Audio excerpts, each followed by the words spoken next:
നൽകുന്നതും. വിശദവിവരങ്ങൾ നൽകിയത് കമലാണ്. വിധി പ്രസ്താവം കേട്ടത് മരവിച്ച മനസ്സുമായി എന്ന് കൊല്ലപ്പെട്ട വിനോദിന്റെ സഹോദരൻ ബാബു പറഞ്ഞു. നീണ്ട 23 വർഷം കേസിലെ വിധിക്കായി കാത്തിരിക്കേണ്ടി വന്നു. അർഹതപ്പെട്ട കാര്യങ്ങളൊന്നും കുടുംബത്തിന് ലഭിച്ചിരുന്നില്ല എന്നും പരാതിപ്പെടുന്നു.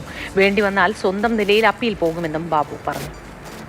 ഒരു മരവിച്ച മനസ്സുമായിട്ടാണ് വിധി പ്രസ്താവം ഞങ്ങളൊക്കെ കേട്ടിരിക്കുന്നത്. ഈ വിധി ഞാൻ നമ്മുടെ കേരള പോലീസിനും അതുപോലെ തന്നെ കേരളത്തിലെ സമൂഹത്തിനും സമർപ്പിക്കുകയാണ്. അപ്പോൾ അത് ഞങ്ങളിതിൻ്റെ ഇരയാകപ്പെട്ടവരുടെ ആൾ മാത്രമാണ്, കുടുംബാംഗങ്ങൾ മാത്രമാണ്.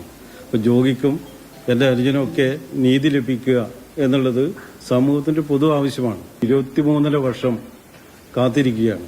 അത് തന്നെ ഏറ്റവും വലിയ നിരാശകരമായ ഒരു കാര്യമാണ്.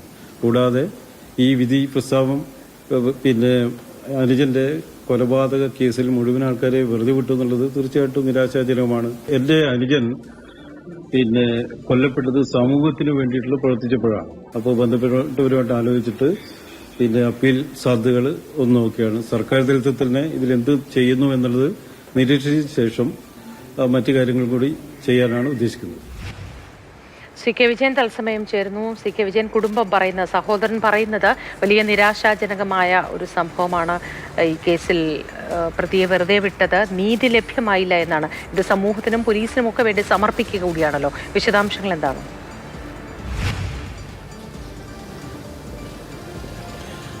KV ബാബു, അതായത് KV വിനോദിന്റെ സഹോദരൻ, ഒരു സാധാരണ മനുഷ്യനല്ല. അയാൾ അസിസ്റ്റന്റ് കമ്മീഷണർ ലെവലിൽ നിന്നും പോലീസ് സേനയിൽ നിന്നും അല്പ നാളുകൾക്ക് മുൻപ് വിരമിച്ചൊരു വ്യക്തിയാണ്. അദ്ദേഹം ഈ കേസിനെ വളരെ വസ്തുനിഷ്ഠമായാണ് ആദ്യ അവസാനം തന്നെ പരിശോധിച്ചത്.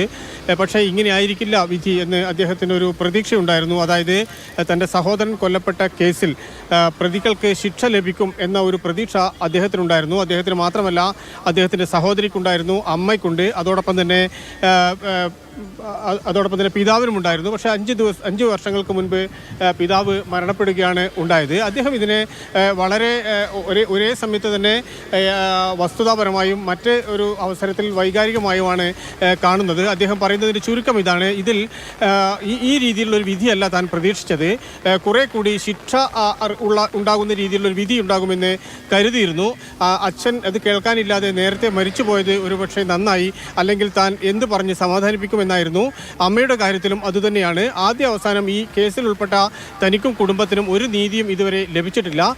ആർക്കെങ്കിലും ഒരാൾക്ക് നഷ്ടപരിഹാരമോ ഇതുമായി ബന്ധപ്പെട്ട് ജോലിയോ ഒന്നും തന്നെ സർക്കാർ സംവിധാനങ്ങളിൽ നിന്ന് ലഭിച്ചിട്ടില്ല. ഇപ്പോൾ ഈ കേസിന്റെ നടത്തിപ്പും ഉദ്ദേശിച്ച രീതിയിൽ ആയില്ല എന്നൊരു വിഷമം കൂടി അദ്ദേഹം പങ്കുവെക്കുന്നുണ്ട്. അതുകൊണ്ട് ഇത് വിനോദ് എന്നൊരു പോലീസുകാരന്റെ മരണത്തിൽ മാത്രം ചർച്ച ചെയ്യേണ്ട വിഷയമല്ല. കേരളത്തിലെ പൊതുസമൂഹം ഈ വിഷയം ഏറ്റെടുത്ത് ചർച്ച ചെയ്യണം. യഥാർത്ഥത്തിൽ ഇവിടെ നീതി നടപ്പായിട്ടുണ്ടോ, വിനോദിന്റെ കുടുംബത്തിന് നീതി ലഭിച്ചിട്ടുണ്ടോ, വിനോദ് എന്ന പോലീസുകാരന് നീതി ലഭിച്ചിട്ടുണ്ടോ എന്നതുൾപ്പെടെ നീതി ലഭിച്ചിട്ടുണ്ടോ എന്നത് പരിശോധിക്കണമെന്നും അത് പൊതുസമൂഹത്തിന് മുന്നിൽ സമർപ്പിക്കുകയാണ് എന്നുമാണ് സഹോദരൻ അഭിപ്രായപ്പെട്ടത്. വിശദവിവരങ്ങളാണ് CK വിജയൻ പങ്കുവച്ചത്.